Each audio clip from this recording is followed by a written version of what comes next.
Welcome back, everyone. Right here in Austin, on average, people are taking 8,500 trips per day using either e-bikes and various types of scooters. Those are some of the startling numbers tracked and reported over the past 6 years from the city itself. With so much use, though, one downside, of course, is injuries that can happen from crashes here on Austin streets. We reported on some of those over the years here at KXAN. A 2024 study, though, published in the American Journal of Public Health found a major spike in these kinds of injuries from e-bikes and scooters just over the last few years. So here to talk through the impact of that and some ways to prevent those injuries is Dr. Matthew Ashley. He's the Chief Medical Officer for the Center for Neuro Skills here in Austin. Thanks so much for joining us. Thanks for having me. It's great to be back here. Yeah, we always appreciate you being here and in person too.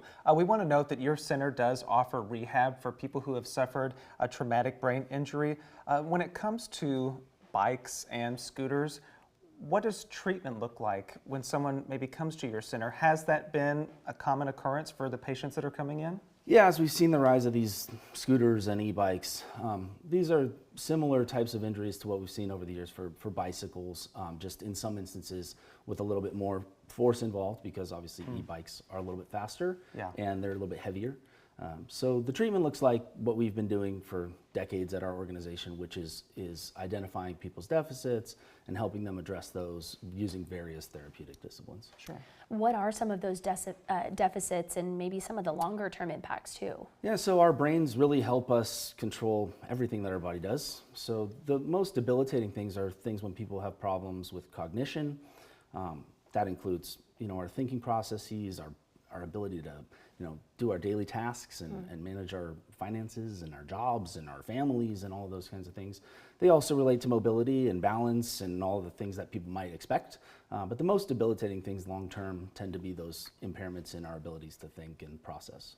And especially if you're going anywhere in and around downtown Austin, you happen to see these all the time. So if somebody is wanting to take a ride on one of the scooters or the e-bikes, what's the best thing that they should do? Is it as simple as putting on a helmet when they do that? Certainly for prevention of head injury and brain injury, that is a big step. And we know that using a helmet reduces your risk of injury by about 50% if you're involved in an accident. There are a lot of other things, and these devices are fun, and I don't want to be the fun police and tell people not to use them. But safety is sort of basic. Wear your helmet. Learn to do that from a young age and just have it be part of your process.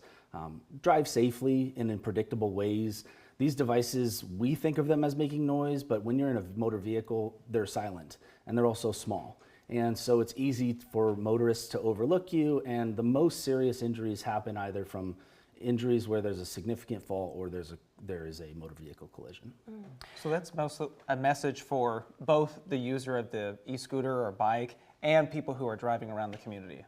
Yeah, that's a good point. It's really important. These devices are happening and we are increasingly distracted while we're driving, so I think it's a good point for motor vehicle operators to pay attention and look for these really small people driving around on these devices. And a good reminder too, we know there's so many new UT students. Football season is when I really see these scooters out and about, so good reminders for everyone. While we have you here, anything more broadly about traumatic brain injuries that you see here in the Austin area? I don't know about specific to Austin, but I think in general, traumatic brain injury is something that's under-recognized by I think most people. Concussion is really a form of traumatic brain injury, and I think a lot of people don't really realize that. And we know that these injuries aren't just additive, they can be sort of cumulative in other ways and produce big problems. So if people have a head injury, seek the appropriate evaluation from your provider and get good care. Thank you so much, Dr. Ashley, for coming on. It's a good reminder for all of us. We see these out and about, and it's better to be aware and good to talk about the risks. For sure. Yeah, thank you for having me. We appreciate it. And we'll be right back after the break.